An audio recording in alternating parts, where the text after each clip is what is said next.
Good morning. My name is George Pattis. I'm an assistant United States attorney and a co-chair of the 2021 DAYL Trial Skills Committee. On behalf of the committee and the other co-chairs, welcome. This is the second and the signature event in our three-part trial skills series on modes of argument, making your case to a judge, a jury, or an appellate panel.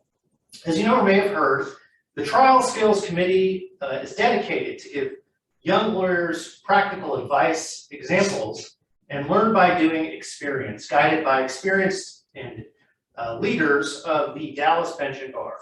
Today's program on arguing to a jury during closing argument features four truly exceptional trial lawyers, each with a unique perspective and style. I'm also excited that we'll be doing a portion of today's program here in Judge Hoffman's courtroom live.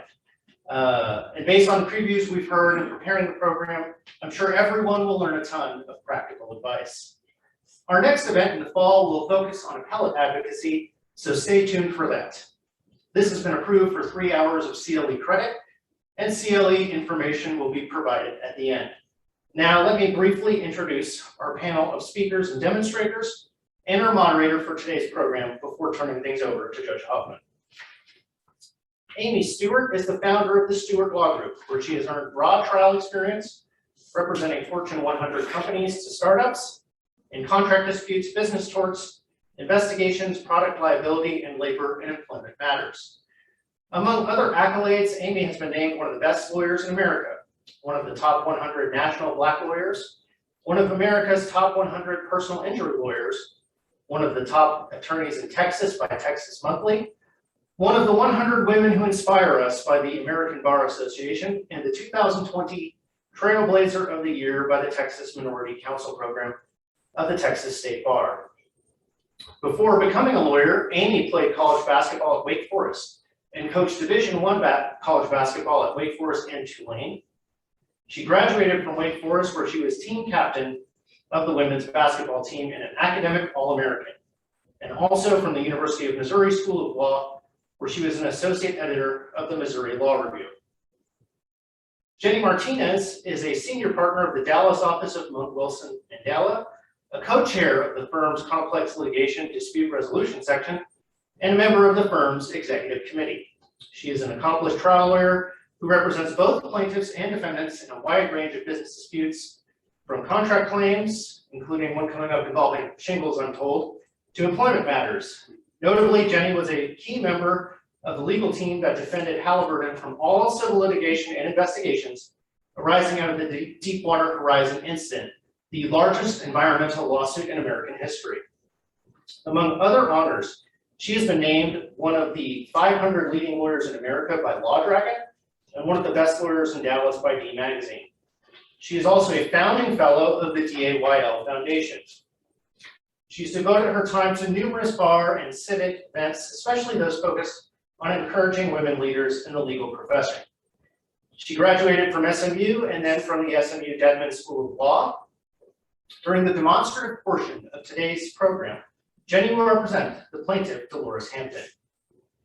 Michael Hurst is a named partner of the Dallas-based trial boutique, Lynn Pinker, Hurst & Schwegman, where he has been recognized as one of the top trial lawyers in the country for his many high-profile winning verdicts in commercial and intellectual property cases. Among other honors and awards, Michael has been named the 2021 Lawyer of the Year for DFW Commercial Litigation by Best Lawyers, a Best Lawyer in Dallas in Business Litigation by D Magazine, and one of the Best Lawyers in America by U.S. News and World Report. In addition to his leadership in the courtroom, Michael has been a dedicated mentor and leader to young lawyers, being named an outstanding mentor by the Dallas Association of Young Lawyers and the Texas Young Lawyers Association, and he is the only male lawyer ever awarded the Louis R. Raggio Award by the Dallas Women Lawyers Association, an award that recognizes a person demonstrating the highest level of professionalism and who has contributed significantly to the advancement of women attorneys. Michael graduated from the University of Texas at Austin and from the South Texas College of Law, where he served as the lead articles editor of the South Texas Law Review. During the demonstrative portion of today's program, Michael will also represent the plaintiff, Dolores Hampton. Our last member of the panel and presenter is Robert Manley. Robert Manley is a principal in the Dallas office of McCool Smith, where he has represented some of the most recognizable companies in America in complex jury trials. Among other honors, Robert has been repeatedly recognized as one of the best lawyers in America for securities and intellectual property litigation, and one of the best lawyers in Dallas by D Magazine. He is also a fellow of the Litigation Council of America, an invitation-only trial lawyer honorary society representing less than 0.5% of U.S. lawyers, specifically selected for effectiveness and accomplishment in litigation, as well as a superior ethical reputation. Outside of the real courtroom, Robert has dedicated a substantial part of his professional career to the mock courtroom. For more than 2 decades, Robert has taught younger generations of trial lawyers the art of trial advocacy by serving as an instructor, team leader, and now as the program director of the National Institute of Trial Advocacy, or NITA, their Dallas trial program. He is a graduate of the University of Tulsa and the SMU Dedman School of Law. During the demonstrative portion of today's program, Robert will represent the defendant, Mask Up America, LLC. And finally, our moderator and one of the most important members of our Trial Skills Committee, the Honorable Martin Hoffman. District Judge Hoffman was elected in November 2006 to the bench of the 68th District Court, right here where we're standing now, which specializes in civil litigation, a position he has served in ever since. During the decades of service, Judge Hoffman has been honored as the Trial Judge of the Year for 2018 by the Dallas American Board of Trial Advocates, an outstanding jurist by the Dallas Women Lawyers Association, the Honorable Cleo R. Steele Committed Mentor Award by the J.L. Turner Association, and repeatedly as an outstanding mentor by both the Texas Young Lawyers Association and the Dallas Association of Young Lawyers. Judge Hoffman has also been elected 4 times to the Dallas Bar's Board of Directors. Before taking the bench, Judge Hoffman practiced as a civil litigator for 13 years. He is board certified in personal injury law. Judge Hoffman received his degree in economics from Trinity University and graduated from the University of Texas School of Law. Today, Judge Hoffman will preside over the mock argument and moderate the panel discussion that follows. Judge Hoffman.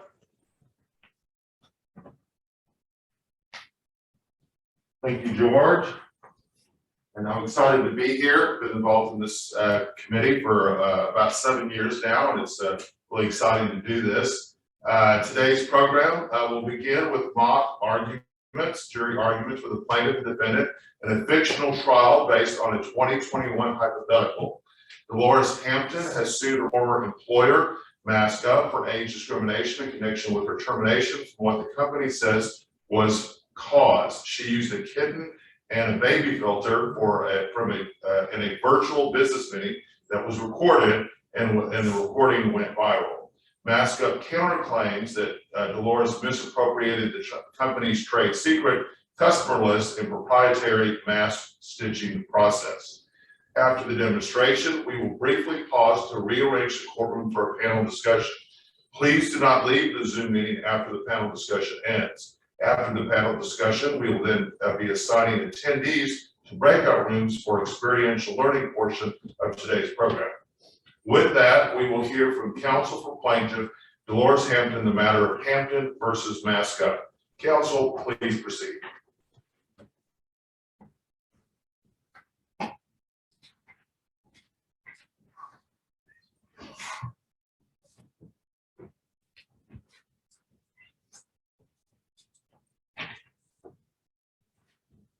May I please report? During jury selection a couple of weeks ago, you guys were all sitting in the panel, the gallery, waiting to determine whether you'd be on this jury. We told you what this case was about. This case is about Mask Up's excuse and their mask to try to hide age discrimination against Dolores Hampton. Now, after sitting here and hearing the testimony, you've seen it for yourself. You know what Dolores Hampton has endured at the hands of Mask Up America, LLC. But before I get started, on behalf of Dolores Hampton, myself, and Michael Hurst, we want to thank you for hearing our story. We understand you listened, we understand you paid very good attention, and we thank you for that. Since we last spoke, an opening statement, we've had a chance to meet Dolores Hampton, 62-year-old mother, grandmother, wife, and state champion for the State Fair of Texas for cross stitching. Now, Dolores' life was different, like all of ours, before the pandemic. Before the pandemic, she was an apparel designer for bedazzled jeans, where she made rhinestone encrusted jeans using her special top cross stitching techniques. But during COVID, like all of us, she was isolated from her family and her friends. She couldn't see her daughter or her granddaughter. And she started feeling really down about that. And she knew that her friends and family were going through the same hard time. So she thought she would try to do something to raise people's spirits and bring a little joy to their life. So she started using her cross-stitching techniques to make masks. And she provided them to her friends and family. And they loved them. They loved them so much that it gave her the courage to sign up for and win the National Mask Making Championship. Now, this national championship got Mask Up America's attention. So they recruited Dolores. They offered her and she accepted what she believed would be her dream job as Chief Stitching Officer for Mask Up America LLC. As a result of her accepting this job, things were great. She was able to use her unique cross-stitching techniques to make some of the highest quality, most durable masks in America. And she was able to do this while Mask Up America made significant profits. And things started out very well, but they changed soon. You met Marcus Arnoff. Things changed when he was appointed CEO of Mask Up America. You heard his testimony. You saw for yourself. He's brash, he's rude, and obviously he's young. During meetings, you heard Dolores testify that he insulted her, he called her incompetent, despite the fact that she was arguably the best cross stitcher in America. She could never understand why he would accuse her of being incompetent in that regard. She would soon learn. Because Marcus Aronoff insulted her during these meetings because he wanted her gone. He wanted her quit. That way he could replace her with someone different, someone younger. But she didn't quit. So he waited for the most opportune moment to fire her. And he did just that. In a meeting in front of the entire executive team, he fired her. And in the process, he called her an old windbag. Now, she didn't learn of this termination until after the meeting. But he knew she was fired during that meeting. And he didn't call her unprofessional when he fired her. He called her an old windbag. You heard a lot of testimony about their excuse for firing her.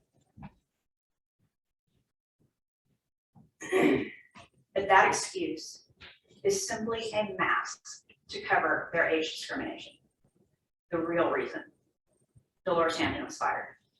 The Zoom calls and the accidental use of the filters, which is beyond dispute were accidental, are pure pretext. Dolores was fired because of her age, plain and simple. You should reject Mask Up attempt to hide behind the mask of these Zoom filters for their age discrimination. Now I'm going to go through some of the questions that you're going to be asked to answer, and a few of the instructions that Judge Hoffman will give you. The first question you must answer is, did Mask Up discharge Dolores because of her age? We believe the evidence overwhelmingly shows that the answer is yes. Mask Up fired her because of her age, but to answer question one, you need to consider a few things. To find that Dolores was fired because of her age, you must find that her age was a but-for cause of her just discharge. And what that means is Mask Up would not have discharged her but for her age. But what that does not mean is that they had to fire her only because of her age. But for does not require that age was the only reason for firing her. Therefore, you may answer yes to question one, even if you find there are other reasons for her termination. To answer yes, you need only find that age was one of the reasons she was fired. And if you do not believe Mask Up's reason for firing her, the filters, you can believe, or if you believe that that's pretext, you may answer yes to question 1. And we've all heard the term pretext used before. What does it really mean? It's simple. It means that it's not the true reason. And not the true reason in this case means Mask Up is using pretext to mask their age discrimination. Let's look behind the mask. Dolores Hampton was supposedly fired for violating the company's professionalism policy. That's the excuse they're giving. But the evidence shows that the Zoom filters are not the true reason she was fired, and that that reason is being used as a mask to hide age discrimination. Let's talk about the evidence that we have of pretext. The word professionalism is entirely subjective. Mask Up's corporate representative acknowledged that is a subjective criteria. But more importantly, accidentally using technology wrong is not related to professionalism. What other evidence of pretext do we have? Dolores Hampton's job. She was chief stitching officer. Zoom expertise is not an essential function of a chief stitching officer. Nowhere in her job description was being proficient at Zoom listed. We have more evidence of pretext. Mask Up knew that she was trying to deactivate the filter during the first meeting. She was struggling with it. That is undisputed. But they did not help her. They didn't do anything to help her. They didn't give her any training. They didn't take the filters off of her computer. And accidentally activating the filter violated company policy. Mask Up should have provided training to Dolores. They should have done something to help her. And it's no surprise it happened again, because Marcus Aronoff wanted the old windbag gone. This is the true reason Mask Up fired her. He admitted on this stand that he said, "This meeting is over, you old windbag, as is your career." That is undisputed. This is the true reason Mask Up fired her.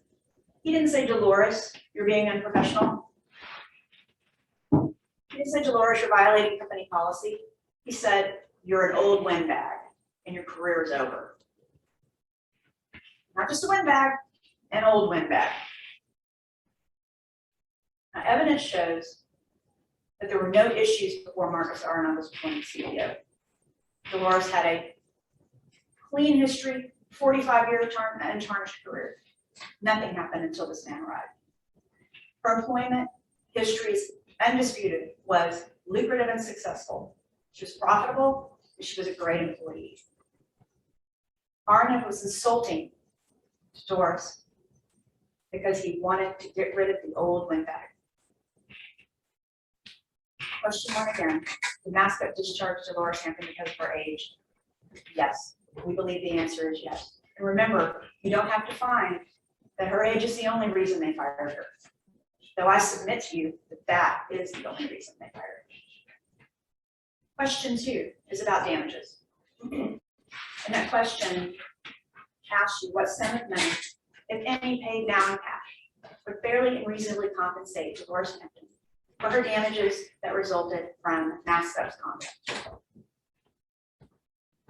Question 2 has 3 parts. There are 3 damage categories. First is back pay. The second is compensatory damages in the past. The third is compensatory damages in the future. We're going to go through all 3 of them. The first category, which is back pay, is that amount of wages and employment benefits that Dolores Hampton would have earned if she had not been subjected to her employer's unlawful conduct, less any wages that she earned in the interim. That amount is $47,250. And the evidence that shows that amount is what she is entitled to for back pay. Her salary went from $150,000 at Mask Up to $75,000 a year, and this is yearly with her new employer. So she was making $12,500 a month before she was wrongfully terminated. Now she's making $6,250 a month because she was unemployed for a month.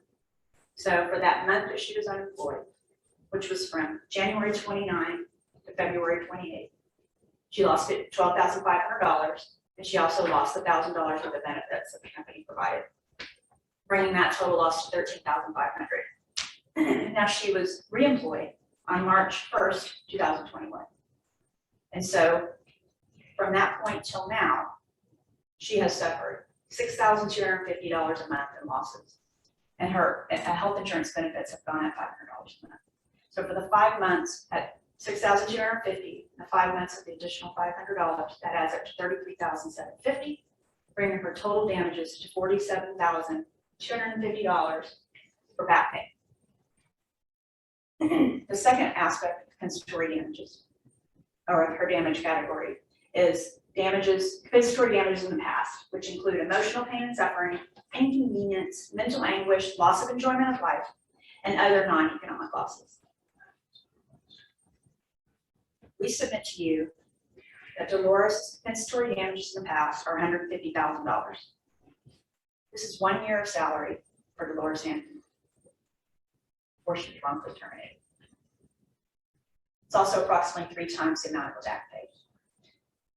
It's within your discretion to award her more or award her less. This is the amount that we think she has been damaged or suffered for the past in compensatory damages. And I'll walk you through the evidence supporting the past emotional pain and suffering and loss of enjoyment of life that Dolores Hampton testified to. You heard her talk about the extreme humiliation and embarrassment that she felt, not only in the meetings when she was being accused of being incompetent, but when she was fired because of the filters and because of the pretext. You heard her testify that she felt stupid and very distressed to even tell her family that she was fired. She experienced a loss of dignity, hope, self-esteem, and spirit as a result of these actions.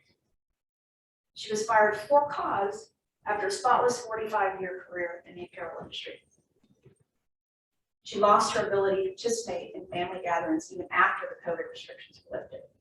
This evidence, her testimony, was corroborated by the testimony of her husband and her daughter.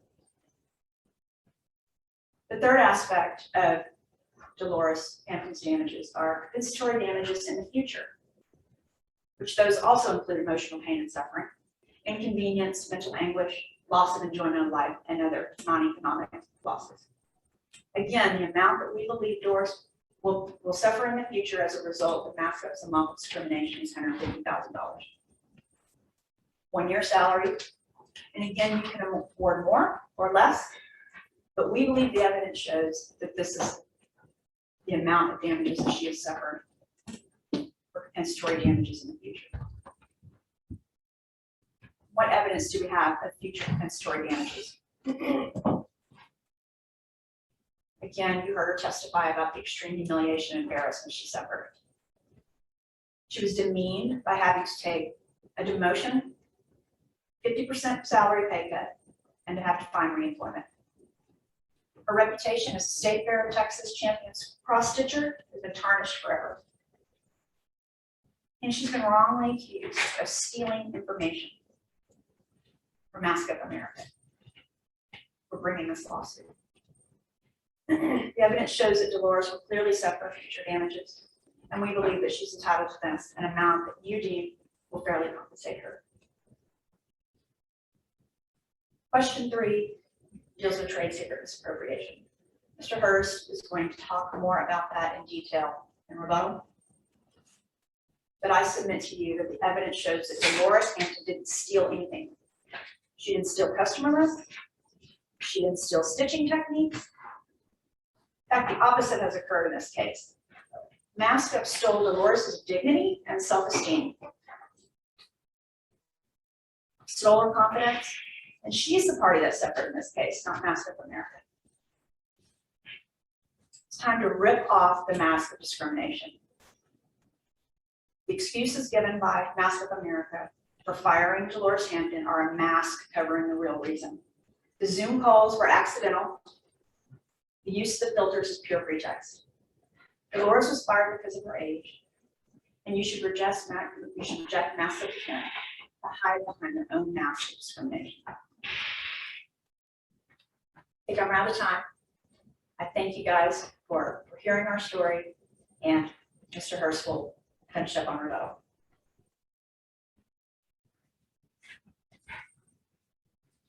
You may proceed. Your Honor, may I have a moment to rearrange the courtroom for my closing remarks? You may. Thank you so much.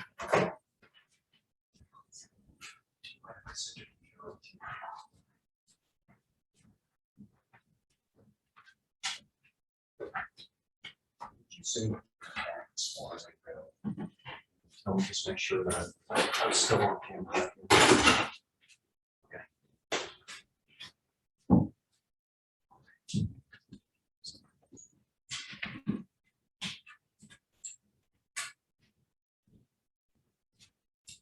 Is that okay?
May I please court? Dolores Hampton was not fired because of her age. She was given the benefit of the doubt because of her age. She was fired because of her second stunt with the baby filter and her unprofessionalism. Let's look at what we've proven today. First, we know that the first video that Dolores Hampton made, the cat video, went viral. Unintentional? Let's think about that. We all know that in order to engage a kitty filter, you have to navigate to the video section of Zoom, click on it, engage it, navigate to the filter section, click on it, engage it, navigate to the kitty filter, click on it, engage it, and then it happens. That's over 6 independent different actions that Ms. Hampton did the first time that she pulled the first stunt, which was a kitty video. Unintentional? Let's set that aside for a second. What we do know is that the damage she caused was real and it was not subjective, it was objective. That video immediately went viral. What does that mean? It's all over the internet. You see, the family at Mask Up America worked very hard over the course of 10 years to create a good company with a good reputation. Mask Up America is not just the name of the company. It was a very valuable trademark, and it was also a campaign slogan, a marketing campaign slogan, and it was also a public service announcement. But the second that that kitty video went viral, you saw it, Mask Up America became the laughingstock of the PPE, personal protective equipment market. It was immediately weaponized by Mask Up America's competitors. You saw what they said.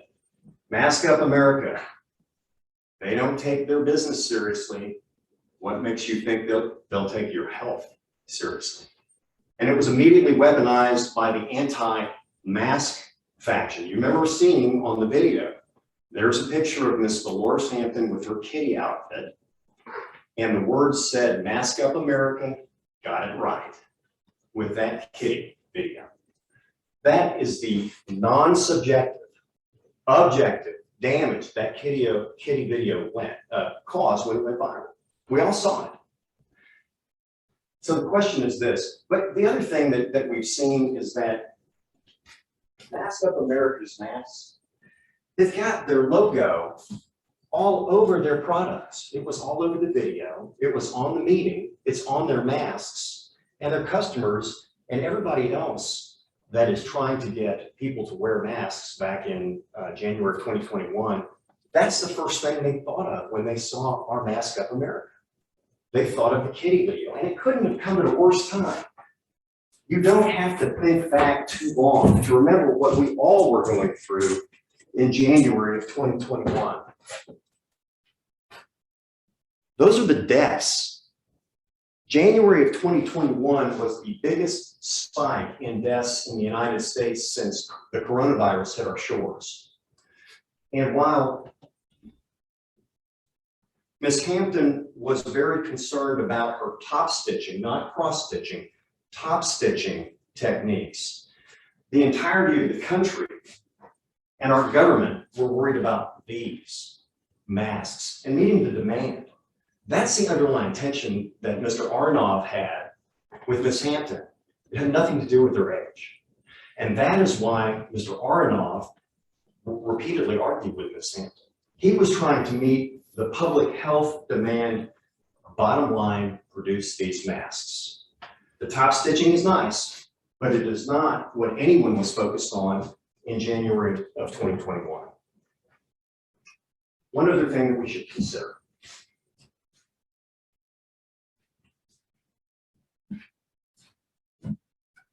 I want to answer the question that opposing counsel posed, and it is this: why did Dolores Hampton get fired? And what her answer was, Mr. Aronoff waited for the perfect time to fire her because of age. Let's think about the chronology. The first thing that happened was a kitty video. Here's a question for you to consider that opposing counsel cannot answer. If Mr. Aronoff or anybody at Mask Up America wanted to fire Ms. Hampton for her age, wouldn't the perfect time to have done that been right after the kitty video? It went viral. It destroyed their trademark. It really injured the company, the entire family of Mask Up America. That would have been a great time to fire Dolores Hampton, but they didn't do that. What did they do? Despite all the damage that she caused, intentional, unintentional, whatever it was, the damage was real. They gave her a warning and they said, don't do this again. And what Ms. Hampton did by being rewarded with, given the benefit of the doubt, she did it again a week later. This time, however, we know there was no unintentional conduct. It was completely intentional. How do we know that? Because Zoom doesn't have a baby filter. You have to get on the internet, you have to navigate to Zoom, you have to download a filter. Then you have to go through all the intentional steps that she did last time, which is navigate to the video section, find the filter, navigate up to the baby filter, engage it, and she did something else. She did all of that and waited for the very moment that she was going to deliver her line to Mr. Aronoff, you fresh-faced phony. There is zero chance that that was a mistake. We all know that. And after Ms. Hampton did that, that removed any doubt that that conduct was intentional. And that is when Mask Up America had had enough and terminated Ms. Hampton. So Ms. Hampton, in one single act, with the kitty video, destroyed years, 10 years of hard effort of the Mask Up America family. But she wasn't fired. She was fired after the second incident. Now, here are some questions that were raised by opposing counsel that we need to talk about. Why? What was the problem between Mr. Aronoff and Ms. Hampton? Well, look at the record. The problem was output. It had nothing to do with cross-stitching. If you look at all of the records, all of the evidence that's been put before you, they haven't shown one time where anybody at Mask of America said anything derogatory about anyone's age, Ms. Hampton's or anyone else's. Zero. What happened was Ms. Hampton pulled those two stunts, and the second time, she was the one that raised the age issue by saying to Mr. Aronoff, "You fresh-faced phony." At the same time, she put up a baby filter. Mr. Aronoff responded in kind, and although it had all caps, old, remember that slide that we just saw? You heard the remark because it was recorded on Zoom. He said, "You old windbag." He didn't say, "You old windbag." And that's what she had been, because she had taken two different steps. And with the second one, she removed her mask and showed that her conduct was intentional. So here are the unanswerable questions that you deserve an answer to from opposing counsel and Ms. Hampton's lawyers. That if Mask of America or Mr. Aronoff had any reason was trying to look for a reason to fire Ms. Hampton based on age, why didn't they hire her in the first place? Question number one. I haven't heard an answer to that. And I'm with you, I'm waiting to hear that. Question number two. Why didn't they fire her after the kitty video? If, as opposing counsel has argued, that we're waiting for the first opportunity to fire her as a pretext, what a wonderful pretext. Viral kitty video, commercial program destroyed, trademark damaged. That would have been a wonderful time to fire her had they wanted to fire her for age and claim something else, but they didn't. And how in the world could the baby video, the baby filter, have been downloaded, engaged, and perfectly timed as she was delivering that line of fresh-faced phony? Those are questions we need answers to before you can find that Mask of America terminated Ms. Hampton because of her age. Now, let's go to the next issue, which is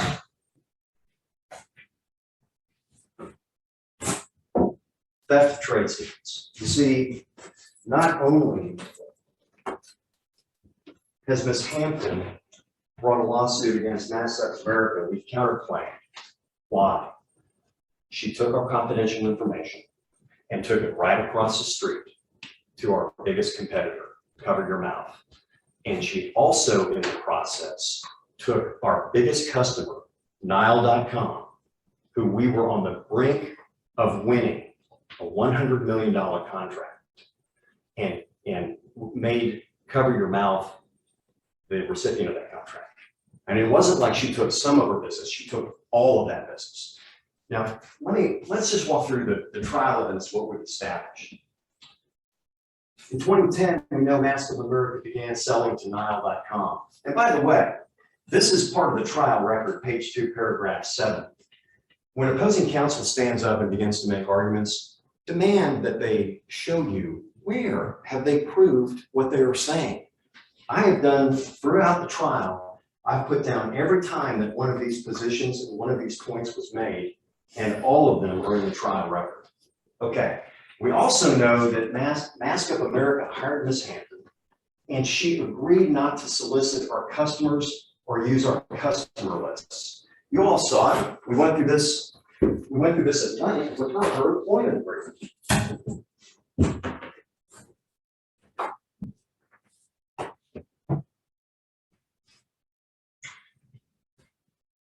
She agreed not to solicit business for any garment services or contact anyone regarding garment services. And when she says customer, she's talking about any customer that Mask of America had.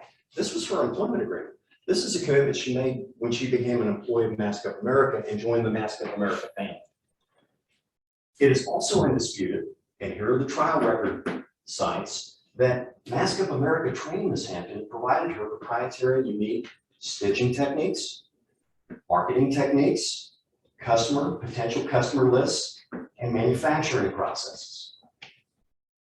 Ms. Hampton did not know the mask customers before she joined Mask of America. We know that because that's the only evidence in the trial record. Now, we also know that Ms. Hampton solicited employment after her termination. We've been through all this with the kitty and the baby video. After her termination in February, she solicits employment employment from Cover Your Mouth, the biggest competitor of the Mask Up America family. And then Cover Your Mouth hires her. Here's a question that we need an answer to. Ms. Hampton had made herself a pariah of the PPE market by going viral with that kitty video. Why in the world would Cover Your Mouth hire her? The only answer that is supported by the evidence that's come in through this chair and these witnesses is that she was able to use her contacts that she developed while an employee at Cover Your Mouth at Mask Up America. She also pitched our trade secrets, and she promised to deliver the third thing, the most important thing, which was that $100 million contract, which she made good on. Why else would Cover Your Mouth hire her? Hampton solicits employment in February of 2021. Cover Your Mouth hires her, Hampton contacts DAYL.com, and then we have the coup de grace. Cover Your Mouth lands a $100 million contract for DAYL.com. And a more than 11-year relationship between the Mask Up America family and DAYL.com comes to an end. That's the counterclaim. This is undisputed. We haven't heard any testimony other than Ms. Hampton did not know these techniques. We taught them to her. We taught her our customer list while DAYL.com had done business, allegedly, with Cover Your Mouth. Where is the evidence of that? Where are the contracts? Where's the bid process? Where's the orders? Where are the order confirmations? Where are the checks? We haven't seen any of that. And that is the only defense that either Cover Your Mouth or Ms. Hampton has to the trade secret misappropriation claim. Before you can find that Ms. Hampton was fired for any reason other than being vindictive and unprofessional, or before you can find that she did not misappropriate confidential information and trade secrets, you must have answers to these questions. I'm trying to run it short, so let me leave this for you. Here are the questions that you must demand answers to from opposing counsel and from Ms. Hampton. First, if Mask Up America fired Ms. Hampton because of age, why did they hire her in the first place? If they wanted to fire her because of age, why didn't they fire her after the kitty video? How is it that the baby filter was downloaded, purged, and perfectly timed for the delivery of the line, fresh-faced fraud? And how is it that Mr. Aronoff could face the rest of the Mask Up America family if he didn't fire her after the kitty video caused so much damage to the company, its reputation, and made them the laughing stock? This Cover Your Mouth pre-2021 relationship with DAYL.com, where's any evidence of that? There's nothing in the record of that. There's no face mask contract, there's no face mask order, there's no fulfillment confirmation, there's no payment checks, there's no manufacturing record. And then more importantly, other than Hampton, why did DAYL.com move the face mask business to Cover Your Mouth? They have a 0 to 100 problem in trade secrets, and that's what this is. Where is any record that Cover Your Mouth did significant business or had the capacity to do $100 million worth of face masks for DAYL.com? There is no research and design. We haven't seen that. There is no investment in materials to design, manufacture face masks at Cover Your Mouth. There's no supply chain evidence. And remember, back in 2021, it wasn't just COVID, it was the supply chain problem that Mask Up America had solved. Cover Your Mouth hadn't even started. They had the 0 to $100 million problem, and you must see evidence of how in the world Cover Your Mouth got to where they were able to create and land this $100 million contract, but for Ms. Hampton's use of the trade secrets that we taught her. And then the last question is, where's any evidence of ramp up? There's not any. Inexorably, ladies and gentlemen, it leads to the only conclusion that evidence that we have seen that has come from this stand and through the documents you've seen is that Dolores Hampton was not fired because of age. She was given the benefit of the doubt because of her age until she pulled the second stunt, which is the baby video. And that removed all doubt that what she did was intentional. And the second thing is the only conclusion that you can draw from the evidence that's actually in the trial record is that she did misappropriate Cover Your Mouse confidential information and its trade secrets and used it to crater Cover Your Mouse 10+ year relationship with DAYL.com and take that $100 million contract and move it to DAYL to Cover Your Mouth. So let's take a quick run through the questions. Question number one, did Maskup discharge Dolores Hampton because of her age? No. Maskup gave her the benefit of the doubt. 1 minute. Thank you, Your Honor. What sum of money, if any, paid now in cash would fairly and reasonably compensate Dolores Hampton for her damages? Zero. And by the way, where was any evidence of pain and suffering or embarrassment? Look at the trial record, use your memory. Did Dolores Hampton misappropriate Maskup's trade secrets? Unfortunately, yes. But here is what I'm going to point out to you. The very last question is how much money would compensate Maskup for Miss Hampton's misappropriation of trade secrets? You heard this here for the first time right now. Zero. Zero. We're not asking for any money. We did not fire her because of her age. She did misappropriate the trade secrets. We are not asking for any money from Dolores Hampton. When you return a verdict in favor of my client, we'll all be grateful, and irrespective, we're grateful for the work that you put into it. Thank you.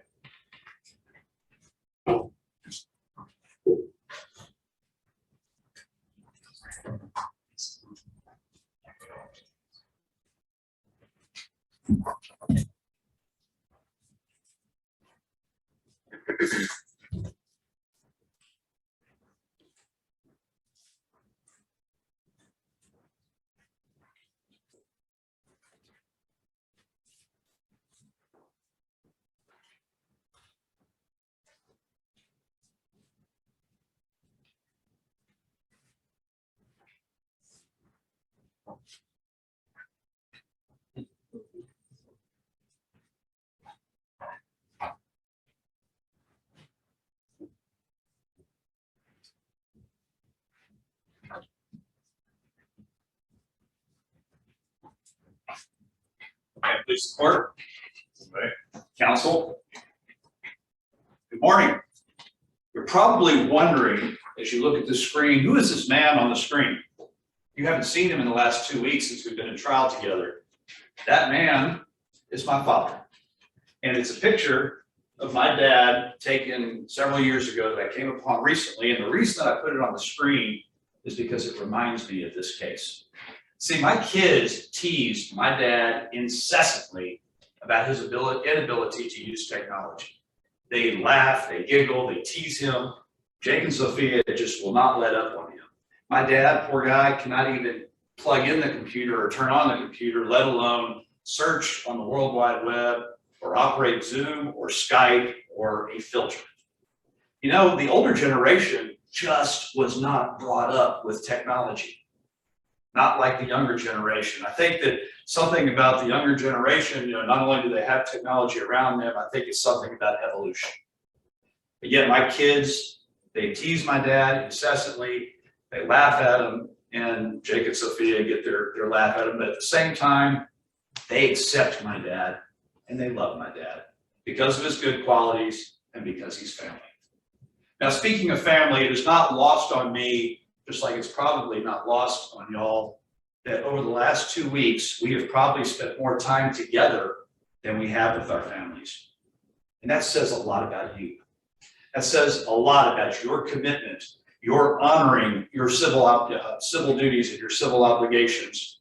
And it also says that you take this case very seriously. So on behalf of myself, and Jenny, and of course our client, Dolores Hampton, we honor you for doing what you've done in this circumstance.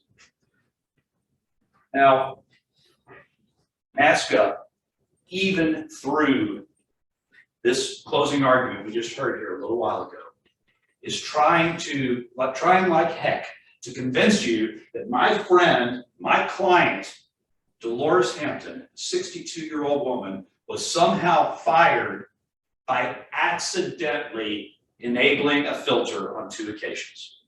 After 45 years of distinguished service, flawless service, she was somehow fired after 10 months at Mask Up for accidentally enabling the filter. So during the jury selection process, which is my favorite part of the trial, I got to interact with you. I got to talk to you, and you got to talk back with me. And I wish during the closing argument phase, I was able to do the same. Because if I could, I would ask you this question. I would say right now, who is the most important person in this courtroom? Certainly not me.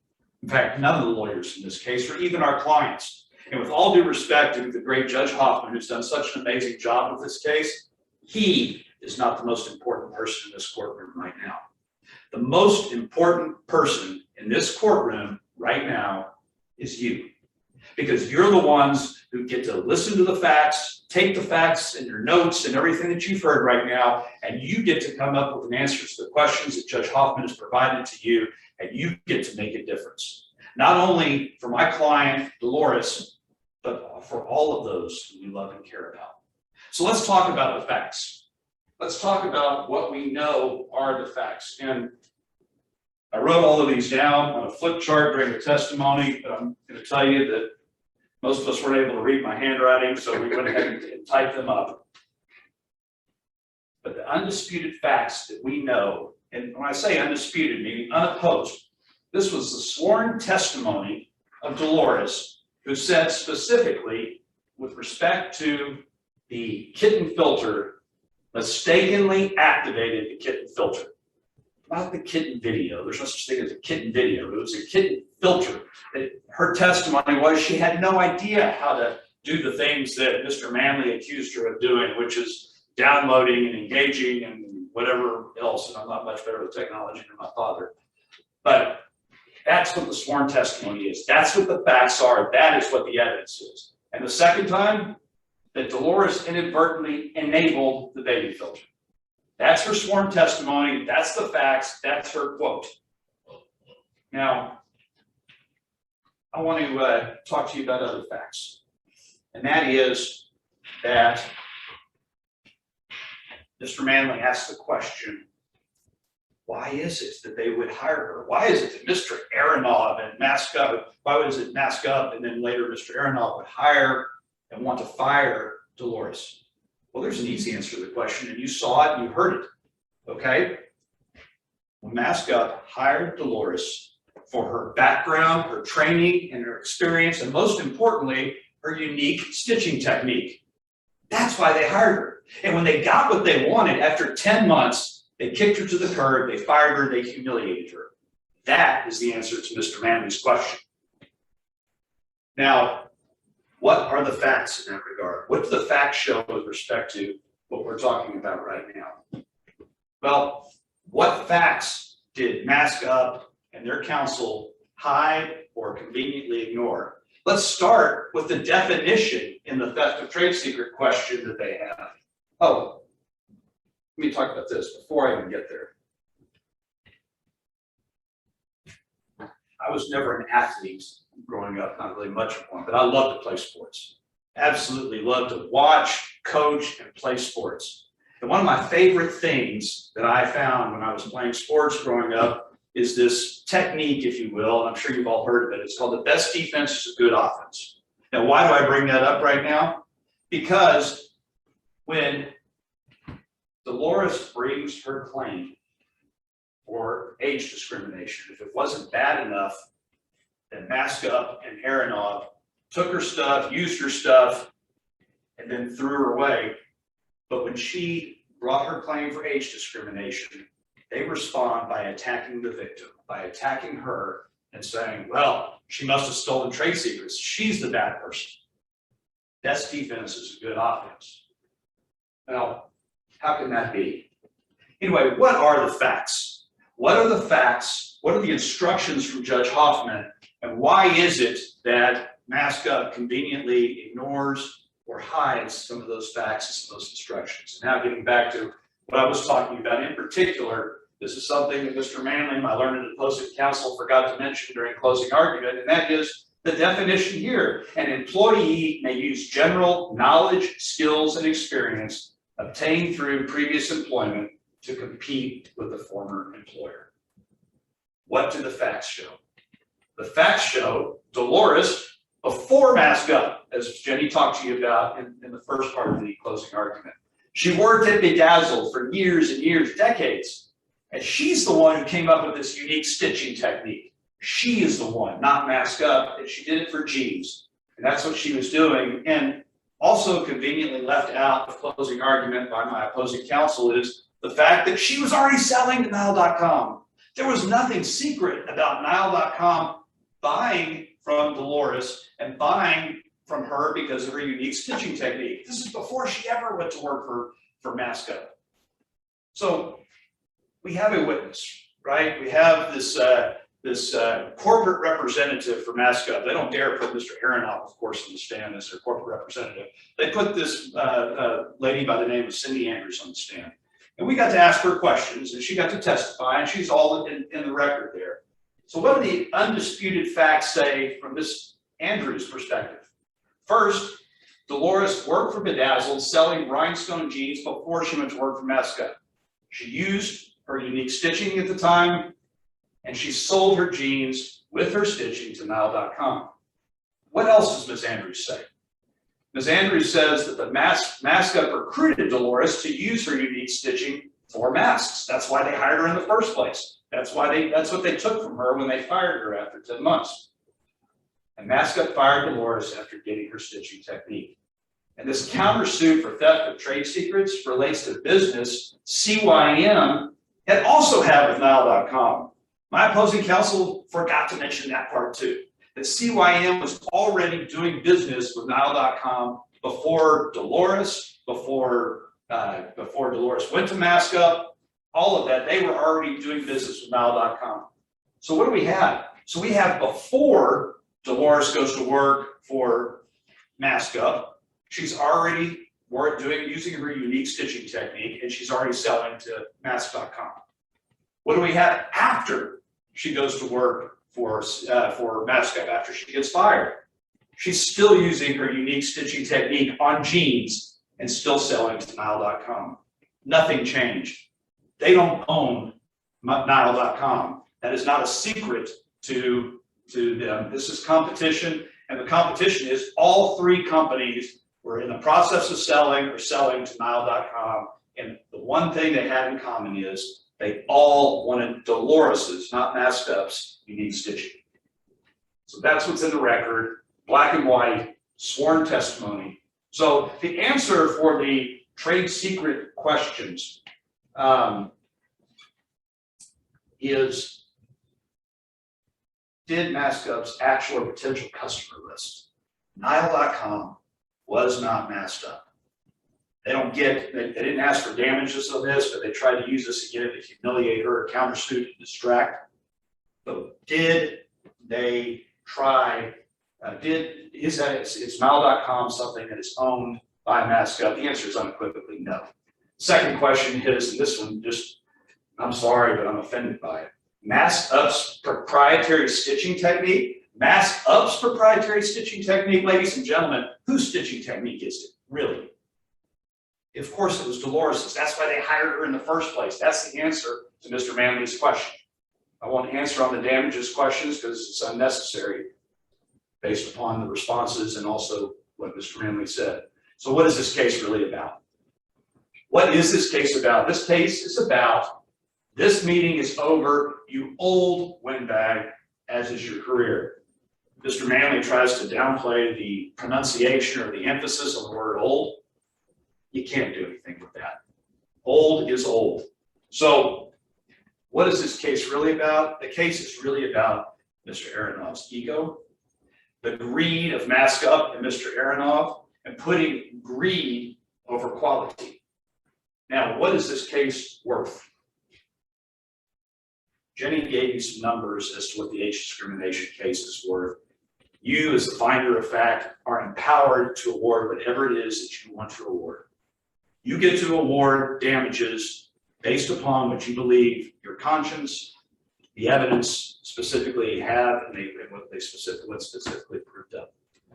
And I want you to use that empowerment and to use what you have to not only provide Dolores with what is due to 1 her. minute. Thank you, Your Honor. What is due to her under the law, but you also have the power to do something way beyond Dolores Hampton. You have the ability to send a message to corporate America, to people like Mr. Aronov, CEOs of these companies, that bad behavior, humiliation, intolerance, and age discrimination are not going to be tolerated in this courtroom in Dallas, Texas, in the state of Texas, and in the United States of America. Thank you. All right, ladies and gentlemen of the jury, we're going to our panel discussion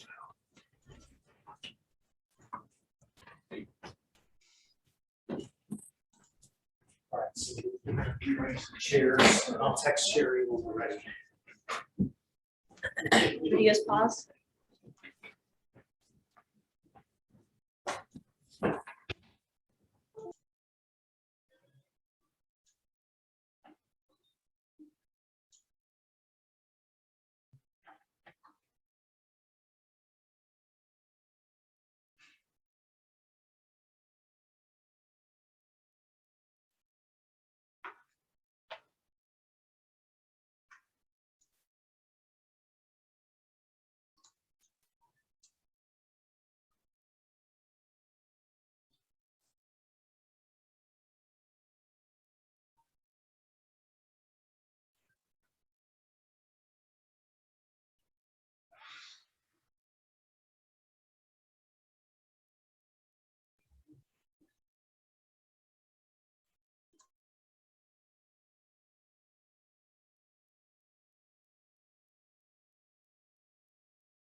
All right, reminder not to talk over each other.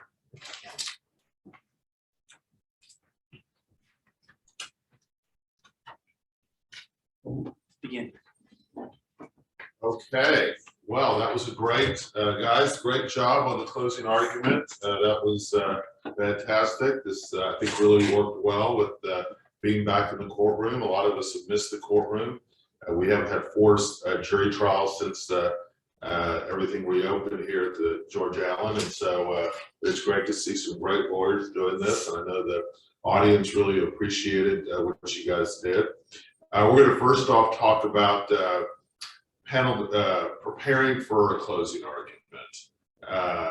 You know, every closing argument is different, but I'll turn it over to Amy Stewart here, who, what are some realistic goals for a closing argument? What are your thoughts on that? One thing I believe that I try to do is to figure out what my theme is going to be at trial, and then use that theme through voir dire, through opening, and definitely bring it home in closing. And what I also like to do is be able to point in closing, point back to the opening and say, as we told you, and Jenny did that as well today, as we told you in opening, and then go through your theme and through that process, point out the evidence is very important to get the jurors to answer the jury charge the way you want them to. Any other thoughts about realistic goals? What are some things, Michael, that you try to do? I've seen you do many closings in person and CLEs and actually in trials. You always do a great job. Well, the first thing you need to do is exactly what I did. You need to suck up to the judge. This master. Very good. Subtle, very subtle. Very simple. Actually, to piggyback on what Amy said, in very wise words, the tying the evidence to the jury charge, coming back to your theme, tying the evidence to the jury charge is incredibly important, because you're going to walk the jury through the questions, and then in order to get, the most important thing is to get them to answer the questions the way you want, and the easiest way to do that is show the evidence that supported the answers to each one of those questions. The other thing that I think is very important is, particularly if you're on the plaintiff side, like we were, those claim counterclaim, I think it's very important to try to empower the jury and let them know how important that they are, that they're not simply luggage being brought along for the ride, but that they are actually important, that their decisions really matter. That's great. That's great. Any other thoughts about realistic goals for it that anyone else wants to have? I think one thing is it's very easy to try to get up there and act like someone that you're not, or be someone that you're not, because you don't think that your style necessarily is better than your opposing counsel. But I think the jury will see right through that, and you have to be as authentic as you can. And your knowledge of the case will get you there, and don't try to be someone you're not. Well, let's go to a different topic, and that is preparing for your closing arguments. A lot of times in closing arguments, you're in the middle of trial. You may have an evening to prepare for closing arguments, but you may have to go right into it. One of the things I thought that was very interesting about this closing argument was the use of technology and demonstrative aids, how they were done very differently. And so if we could talk to Robert here a little bit about it.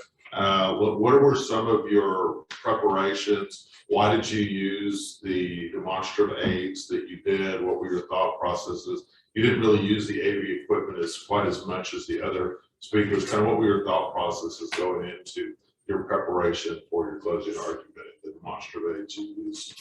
Thank you, Judge. Let me just start by saying what a privilege it is to be associated with these other four lawyers. And this was a masterful demonstration, and I applaud Jenny and Michael.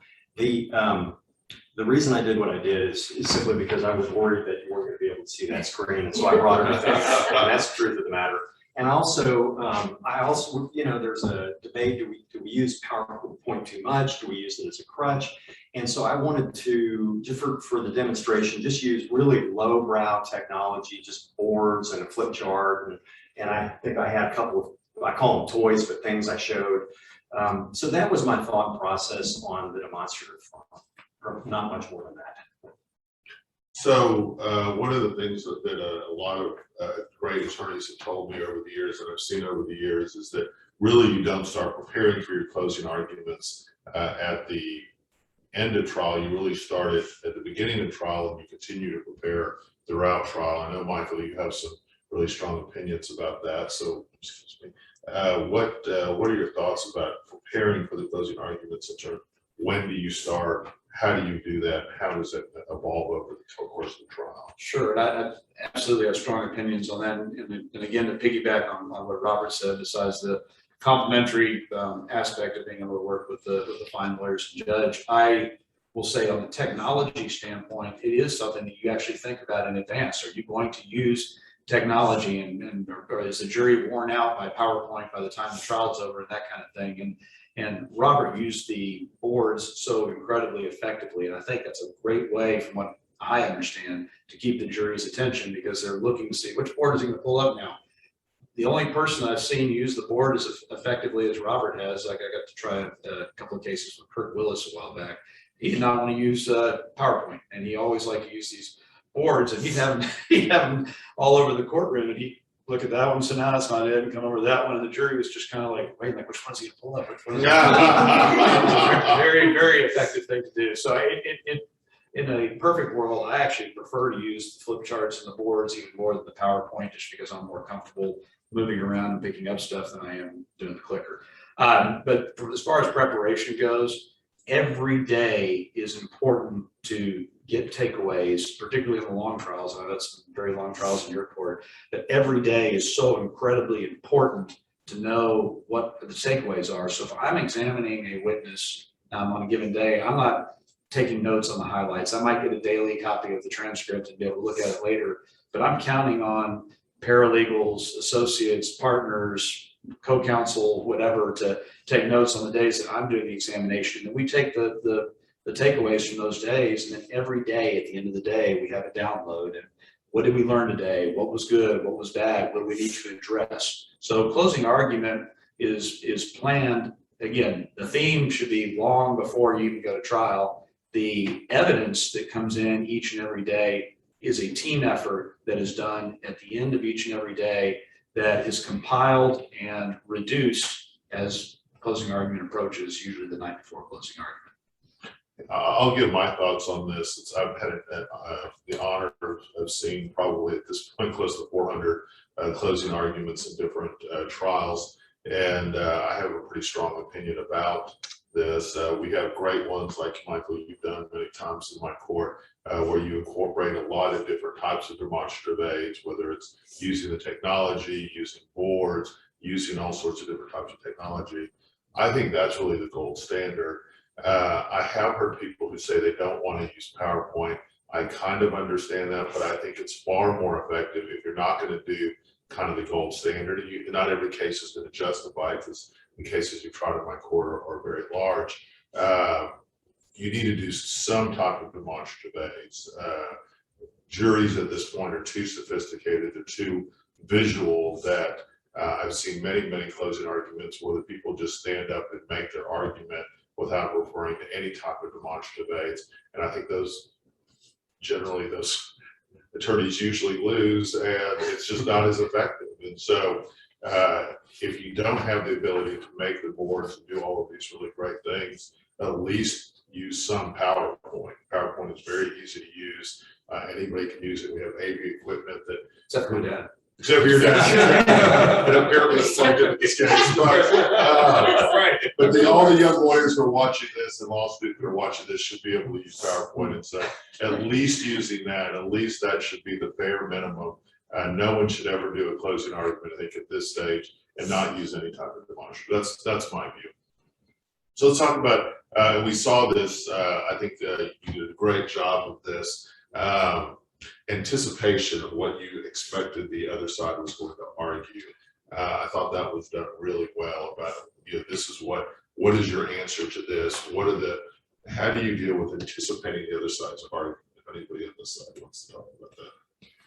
I love the way that you brought up the boards, and they can't answer this question. They can't answer this question. By the time we get to a jury, we have lived with the case before COVID for 1.5 years, 2 years, 3 years. There are no surprises. So call it out. I love to call it out in closing. They're not going to be able to answer this question. And back to your issue about demonstratives for jurors, we just had a trial in Atlanta, Georgia, and I had it with Amy Davis. And we used PowerPoint, flip charts, boards, Elmo, and opposing count, and it was a breach of mutual confidentiality agreement and misappropriation of trade secrets. We used all of that on the plaintiff side to show the jury what they did. And defendant chose not to use PowerPoint, Elmo, demonstrative, period, nothing. And for 8 days, he just talked to the jury. And when we got feedback from the jury was like, and we knew that they had went to the judge because the judge kept saying, Mr. Gerrymander, you may want to use the Elmo. You may want to use the and he said, I'm an old country lawyer. And he just shrugged and said, okay. And when we got feedback from the jury, they appreciated the fact that we used different things to keep their attention during the trial. So I love how both Robert and Michael were going, they didn't tell you this, they didn't tell you that. I mean, that's the competitive part of me that just loves that. By the way, to Judge Hoffman's point, why don't you tell the audience who won that trial? And we won the trial. I wasn't going to put you on the spot. I'm glad you knew the answer. I've seen it on social media. So let's talk about it. How long should a jury argument be? How complex should it be? It's really difficult, I think, in a lot of these more complex trials.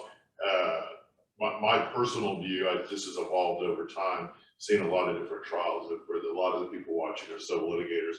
For personal injury cases, I think the most important part of trial is voir dire and jury selection. I think in commercial cases, I think it's closing arguments, because you have to distill so many different complex issues, and the charge is so complicated. How long and complicated should a charge be, Jenny?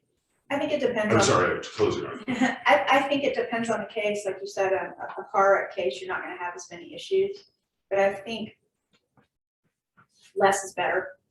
The jury has sat through days, sometimes weeks of testimony, evidence, pretty boring, with a few exciting moments. But you wanna pick out just the most critical pieces of evidence that fit your case, and then the worst things to deal with those. But I think less is better. And for a smaller case, it could be 15 minutes like we did today. For a very large, complex case, it could be up to potentially an hour if the judge will give you that time. But I wouldn't think much more than that would keep the jury's attention. Michael, have you ever done a closing over an hour long? I don't think you have in my court, but any court? One time I did one over an hour and I got so bored with myself. My attention span is, 30 to 45 minutes is the sweet spot. And more than that, I'll get bored with the closing. And I love closing arguments. I love watching them. I love giving them, but after 30 or 45 minutes, I do start to get bored even with myself. And so I can't imagine how much the jury wants everything to be distilled, as Jenny just described, into the most important things and the bad facts that you need to inoculate on. And so my view is 45 minutes is great for even for a complex case. An hour at the most. One case out in West Texas, we were given more, that we were given like an hour and a half per side. And that's a long time. Long time. Keeping a jury focused on what would be tough. So what are some important contents? We'll turn this over to Robert. What are some of the important contents? What are some things you should have? I know it was number one in my mind, but what are some things that have to be in every single closing argument? Let me reflect back what Jenny did, because the first thing is a durable theme, and hers was unmasking Aronoff. And there was nothing I could do about that. I thought that was brilliant, and it was carried through in Michael's segment of closing. So picking a durable theme that ties what happened together into really simple explanation for the jury. So that's one thing, and I just wanted to applaud them on that. The second is absolutely arm the jury on how to answer the questions that they're going to have to fill the blanks in. You've got to do that. And then the third is, it's easy to marshal all the evidence that helps you, but to frame or explain or address the evidence that is not particularly helpful. So those are sort of the top couple of few things that I think have got to be in every closing argument. And I love the theme, and the only thing I could do was quibble with the timing of the mask coming off. And Michael did a great job pointing out, yeah, where is Aronoff? He didn't testify. So that's what I'm thinking, Jeff. So let me ask this. Ask Amy, since you did a closing recently. How often in your closing arguments do you actually refer to the jury charge? So we were the plaintiff in the case, so we had an hour, so we had 40 minutes, and then in rebuttal, after I got to hear what defense counsel was gonna say, that next 20 minutes is all about the jury charge and the evidence that supports how I want them to write it in. And instead of doing it on a PowerPoint, I actually use the Elmo. It takes me back to my coaching days. So I literally put it up there, and as they're looking, because they're like, what is she gonna write?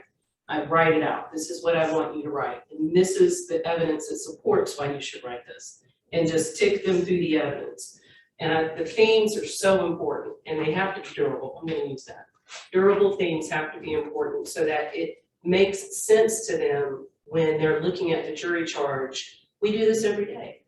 This is a lot of their first ever looking at a legal document this way. That's not a contract. And so you have to walk them through that process of how to answer it and make them feel comfortable putting the amount of damages that you want in that and explaining to them why it's okay. Well, I'll just ask each of you have answered this in one word. What percentage of the closing arguments have you done did you refer to the jury charge? Probably 25 to 30%. You don't refer to the jury charge. I do refer to the jury charge 25 to 30%. Oh, 100% of the cases I refer to. 100%, okay. Yeah, of my closing No, no, no, argument, no, 25 to no. 30% of my closing 100% of argument. the Yeah. votes, okay. 100%. 100%. Yeah, okay. Now this is what I thought was a really interesting point that George made, is that, this goes along with kind of our theme for the year, which is argument is different in front of a jury versus in front of a judge versus a court of appeals. When you're doing a closing argument in front of a judge or an arbitrator, a lot of people go to arbitration now. Is there anything different that you would do? Who here has done a closing argument in front of an arbitrator or a judge? I think the bottom line is you have a feedback loop on whoever you're arguing to. And if the judge is bored with what you're saying, I think she'll let you know. And sometimes the judges and arbitrators are kind enough to say, yeah, thanks for all that. Really what we want you to focus on is. So I think you get a lot more help from, usually sometimes get a lot more help from a judge or arbitration panel because they will direct you either verbally or with body language than with the jury. And I'll just comment as a judge who's had quite a few closing arguments made to me. I think that's an excellent point. Obviously, every judge is different. When I just did a pretty major bench trial, and I think it's really important. I will tell people, this is what I'm concerned about. This is what I've decided. This is what I still need an argument on. And if you ignore that, you're really missing out on your, it's showing that you're really not getting what I'm the decision maker here. You need to kind of, and I think that's one of the advantages of being able to argue to an arbitrator or a judge is they're more likely to give you feedback. Jurors should not be doing that. And so, I think that's an important, very important point. I think we talked quite a bit about style and demonstratives, but is there anything else you guys wanted to add about the style of closings that we haven't covered already? We've already talked about demonstratives, but other than that you think would be important? One thing, that I loved about what Robert did and about what Michael did is, talk about what makes sense, common sense. The jurors want things to make sense and to appeal to their common sense is very, very smart, because that at the end of the day is what they're going to rely on, I think. And we're almost to the end of this, but I do want to let the audience know if you do have any questions that you'd like to ask. I think Zane is checking the Zoom right now. I think, aren't you? Okay. If you do have any questions, go ahead and put those in the chat, and Zane will ask us those, or someone else on the committee. But we have just a couple more topics I want to talk about. One is we've been kind of focused more on commercial and employment cases. I think the closings are a little bit different in personal injury cases because you're dealing with pain and suffering and with those types of intangible damages. I know, Amy, you've dealt with this on a number of cases. Any thoughts about how that would be different in a personal injury case?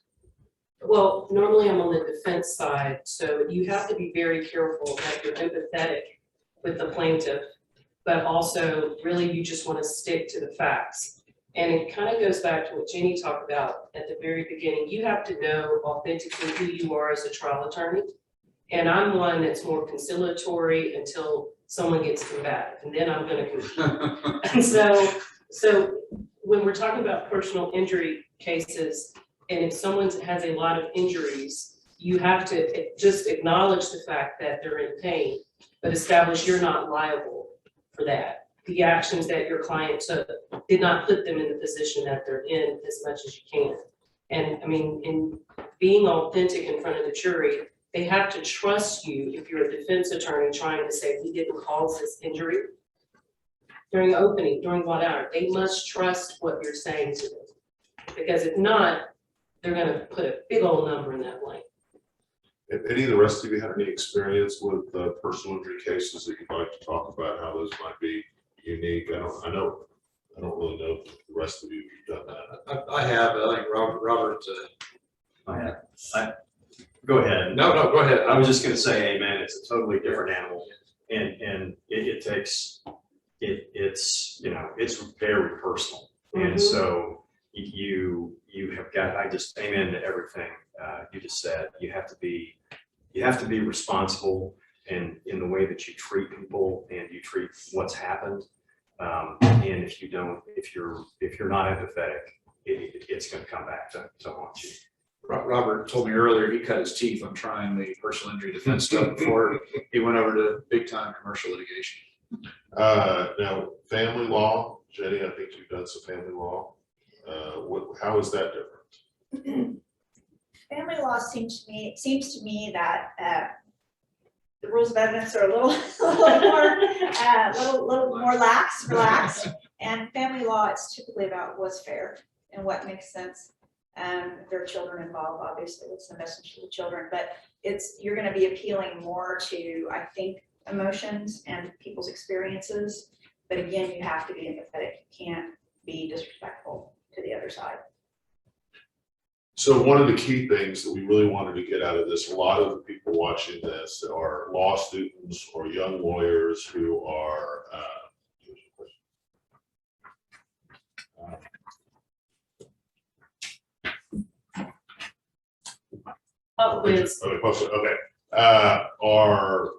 you have a lot of times you'll have young lawyers watching, an extensive trial. They'll be there, but aren't going to be necessarily actively involved in closing arguments. What are things that junior attorneys can do to assist attorneys like this fine panel here in improving your closing argument? What are things that you rely on them for, if at all? And I know, Michael, you usually have some young lawyers with you at every trial. Michael, do you want to start with that? Sure. I do think it's very important to have young lawyers at trial, not only for the mentoring purposes, but because a lot of the members of the jury panel are going to be young lawyers, and it's going to be very interesting and important to know how your argument, your presentation, and the other side's presentations are impacting the younger generation.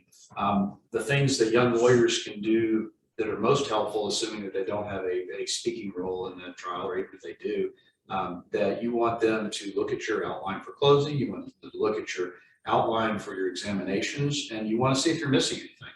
And if something is not resonating thematically, or something that needs to be added or subtracted, or is too long, or maybe perhaps how a video clip plays, you may think, okay, I took that deposition, I did a really good job, the video clip was great. And they're like, not so much.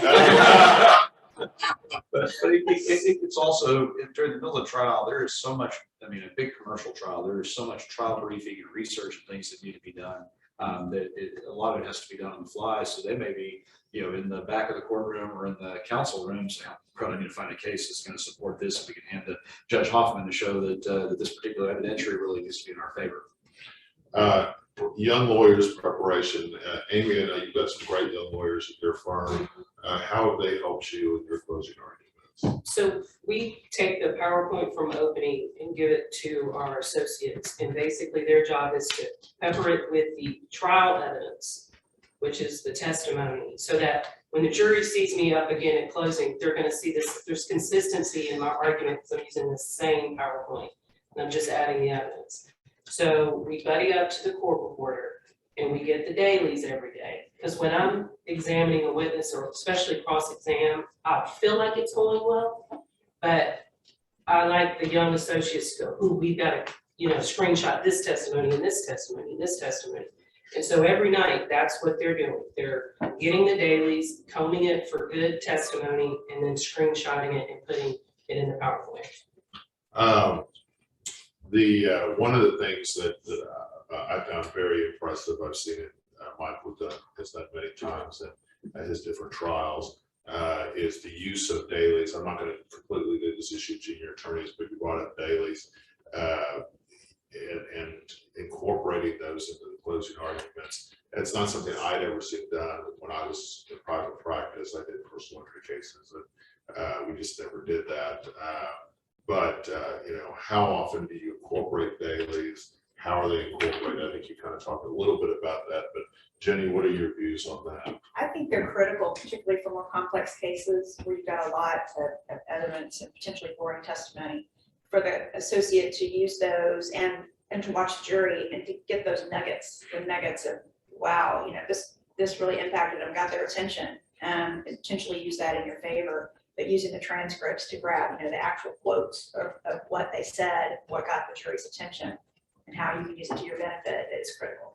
Yeah, when you can get it, because not every venue has a Tony or a Lynetta that will get the transcript done in time, and that can be problematic at different points in time. So, but I 100% agree with Jenny. I mean, when you can, and you got to be very selective. But if you can take a concise question where there's not a whole lot of words on the screen, and you can show that in front of the jury, or you can use it.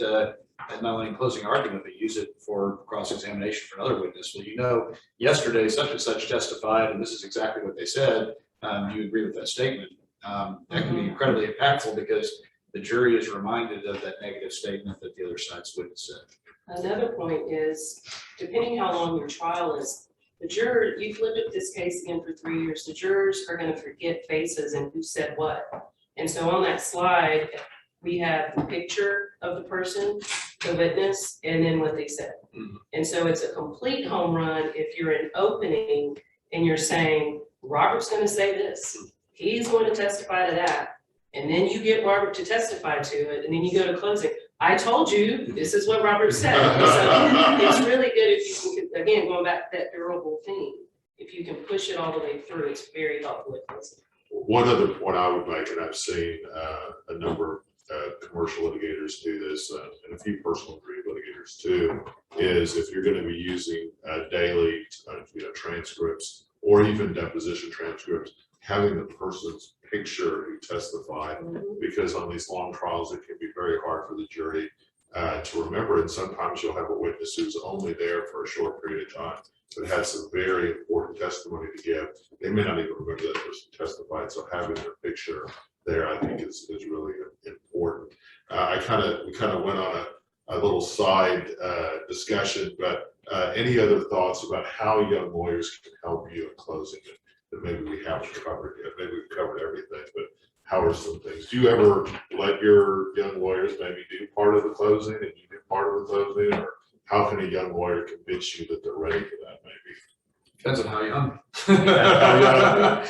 how big is the case? Right. I think dipping their toe in the water of not having a witness or an expert is often closing argument. A lot of times the client may have something to say about whether or not they're going to let a first or second year associate do the closing argument.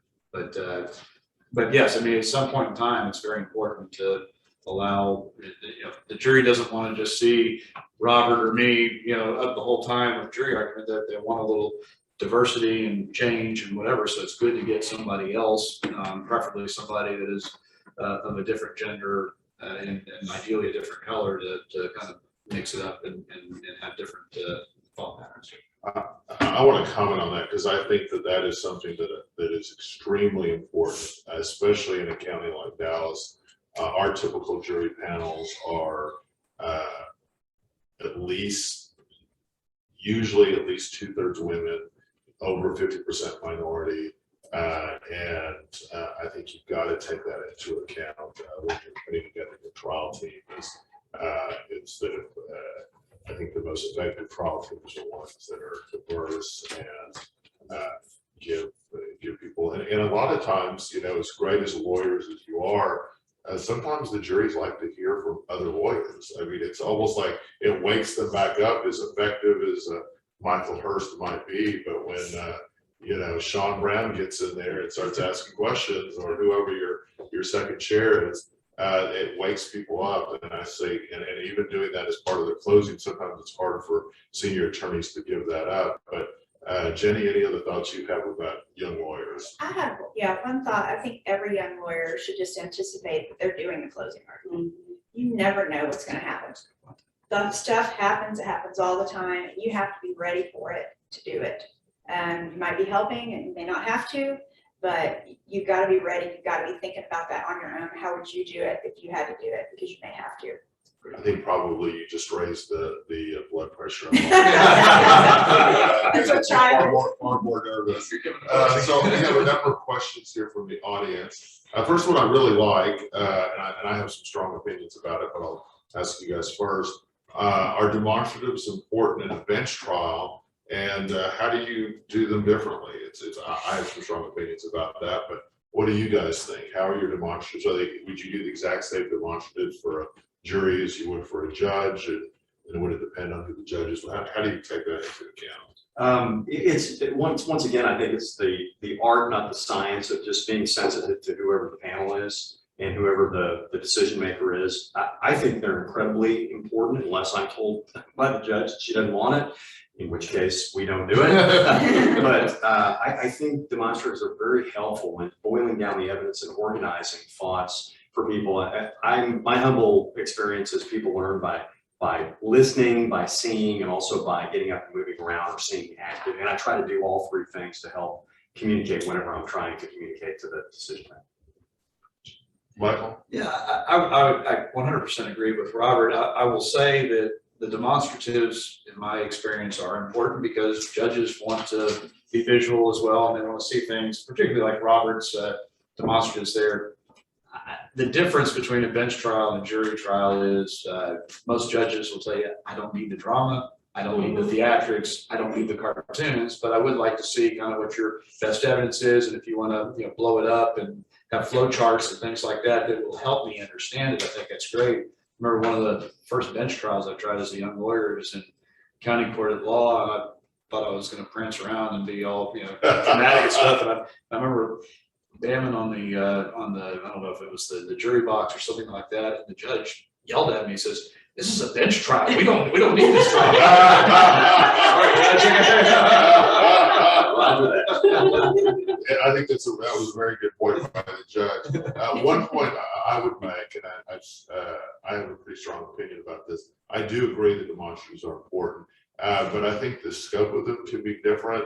The most effective demonstrative I've ever seen at a bench trial was a one-page, two-sided, laminated, it was from your firm, I don't think it was you, but someone from your firm, laminated piece of paper, basically, that had all the important arguments and concepts and everything that side really believed was important. And they referred back to it again and again and again, and I found it extremely effective. I mean, because that's how I think, is like, okay, what is the concept here? How does the law interact with? Because the big difference, I think, is that as a judge, we're having to apply the law and the facts. The jury is just applying the facts. So remembering, okay, I may not at that point in my career, I probably not handled that type of case before. I was a pretty new judge.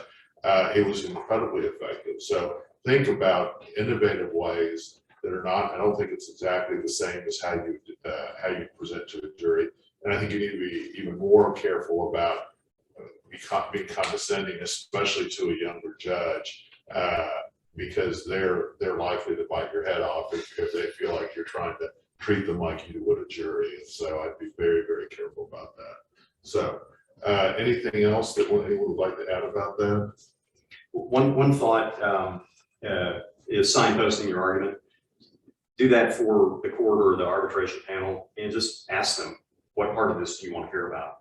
And I found that effective sometimes because they actually have something on their mind and they don't want you to waste their time on other things. Here are the 5 things that I propose to talk about. If there's something in particular you'd like me to go to. Yes, that is a great idea. We're running out of time, so I do have some other questions I think that ask. Each of you had a different style in how you did your closings, and did you do anything to kind of develop that style? Is it something that's just kind of your natural personality, or something that's you change your style depending on your case? I'll let Jenny start with that. For me, it's really just, bringing out me. And I don't try to be anything different. I'm not boisterous. I'm not going to bang my hand on the table. Don't do that. Even in a jury trial, that's not me. And if I were to do that, it would be clear that I was acting. I'm more matter of fact, more, I guess, demure in a certain way. But for me, it's just sort of, displaying who I am and my knowledge of the facts and my knowledge of the law. And again, getting the jury to trust you because they believe you. So I tell young attorneys this all the time. So until I really stepped into who I was authentically, I was having subpar success. Because all my mentors were old white men. And so I would get up and do an opening, closing examination as the best old white man I could be. And it just wasn't a good look for me. So as soon as I became who I am, and it took trial and error, years and years and years, that's when I've had the most success. That's when I've enjoyed it more, that I've anticipated, been more excited about trial.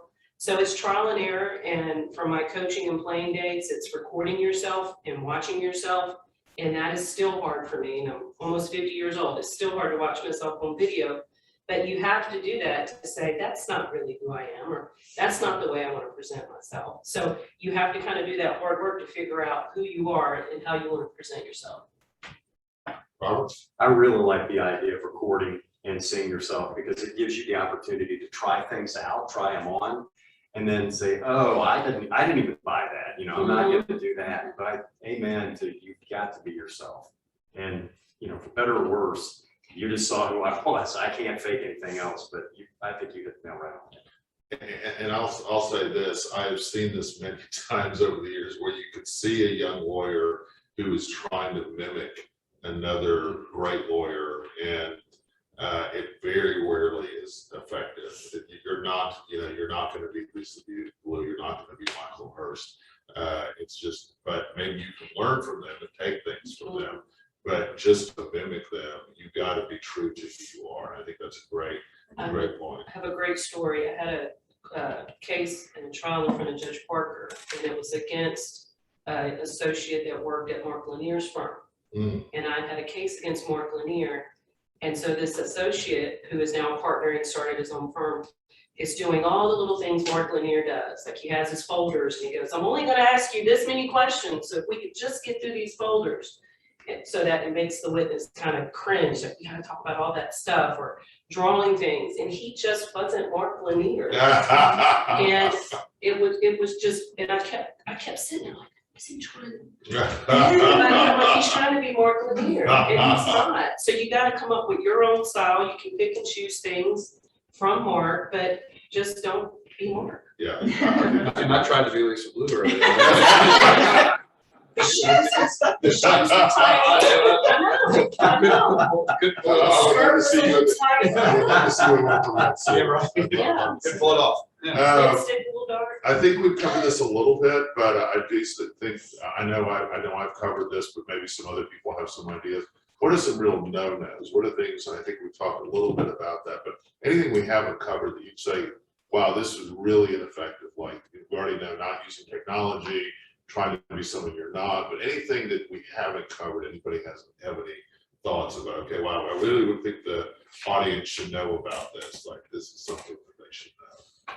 I've got a couple thoughts. Okay. Don't use big words. Don't use big I words. mean, big words are tough. It sounds condescending to a jury a lot of times. I don't even use the words voir dire or voir dire or whatever at any point during the trial. I always say jury selection.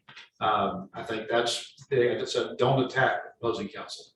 Don't say, you can say, okay, he didn't say this or he didn't argue this, but don't go to character attacks or anything like that. Professionalism is incredibly important. And I think juries actually appreciate the professionalism even when you're being an advocate for the other side. Any other thoughts about that? I think on your presentations, if you're gonna do PowerPoints, one big no-no is not put a bunch of information on the screen at once. You're gonna lose anybody that's following you. They're gonna be reading on, they're not gonna be listening to you. And so that's, bringing things up, and try not to put a bunch of stuff on the screen. That's That's a good point, very good point. During any presentation, and remember the court reporter is taking everything down.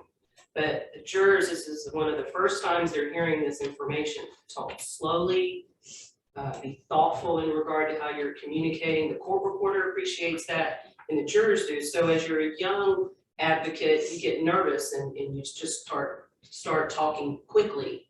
Think about the court reporter. Like, I want her to make a good record. And as a young advocate, that allowed me to slow down, and I got kind of out of my anxiety and nerves, thinking I need to protect the record for the court reporter.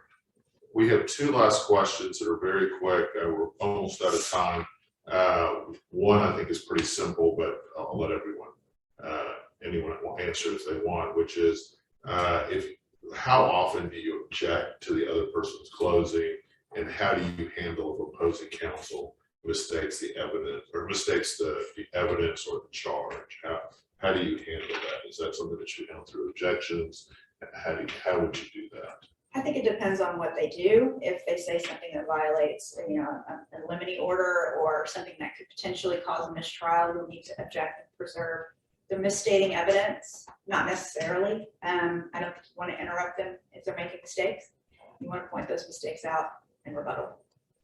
Now, this last question is going to just be for Amy, I think, and that is, you tried a case posted. No, this is my question. Okay. This is a question that directed to you because you tried a case let's go. But how has your presentation changed since COVID? I mean, this has been a central part of almost all of our lives for the last year. How did that affect your trial in terms of, the jurors wore masks? It's hard to see them. They are obviously preoccupied with that. Do you address it? Is it not something to address? How did you deal with COVID? So we all, other than the judge, everyone had to wear a mask unless they were presenting, examining, cross-examining, and the witness. So we were all in it together. So I did have a theme like we're all in this together in regard to the mask. And so we kind of used that. They had the same thing during jury selection. It just makes it different, but you are, instead of honing in on this part of their face during any testimony, you're honing in on their eyes. And you can get so much information just watching someone's eyes and the eye rolls and the head nods and all of these things. And so we actually kind of incorporated that in the theme. So when we got up for closing, because we would get up and it would be like demonstratively like, we're almost done, y'all. Because they were sitting there for 8 days with a mask on. And so we had to, thank them profusely, a little probably more than I normally do. But then, you put the mask on and it was literally like a tip of the head, like, thank you for acknowledging. That's great. Anybody else want to add anything about that if you've had a trial? Or I will say that that's how I did it. I actually wore a mask the whole time pretty much. And I let the attorneys, when they were in certain spots in the courtroom, take their mask off and let the witnesses, because they're behind the screen, take the mask off. But it really does change a lot. I mean, and I realize that how much I admire people like waiters and waitresses who have to wear masks all day. Oh my gosh, that is horrible. So you definitely acknowledging that the jury's doing that, I think is important. Well, I think this was a fantastic panel. I want to thank all of you. The presentations earlier. Let's give them a big round of applause. Everyone. Good job. I think we're going to turn it over to Nicole to talk about the next phase of this, and we're going to go ahead and set up for the next. Everybody, I encourage you to stay around. This is a great opportunity to do closing arguments. Even if you haven't prepared a closing argument, you might want to stay around just to watch other young lawyers give their closing arguments. There's a lot of young lawyers and law students who are going to be doing closing arguments. We have some fantastic judges and senior attorneys who are going to be assisting with that. I think actually, who is it? Jenny is going to be doing. All three of you guys are going to be helping. I think that's fantastic. And so this is one kind of during the time of COVID, you don't have a chance to do this type of practice very often. And so I encourage everyone to stay around, but I'll turn it over to Nicole. Thank you so much for the opportunity. Thanks, Judge. Thank you. Good morning, everyone. Thank you so much to our fantastic presenters. I hope that you all took away some wonderful tips and notes from their guidance on how to give a compelling closing argument. We are now transitioning into the experiential learning portion of our presentation this morning. In a moment, you'll receive a request to be moved into a breakout room. Please accept that request. And if you need to take a quick break, there will be a few minutes behind the scenes as we shuffle everyone into their rooms, but please be back at your computers ready to begin by 11 a.m. Once you're moved into your breakout rooms, each room is presided over by one of our wonderful volunteer judges this morning. And there will also be some seasoned attorneys present who will be giving you feedback. There will also be a committee member in your room, and they will be asking whether or not you want to give a presentation today. please notify them of that, and we will proceed through those closing arguments. At the conclusion of the experiential learning portion, we will be all moved back into the main room where we will announce our best speakers in each room and have a few closing remarks. Thank you again so much for all of your time and participation this morning.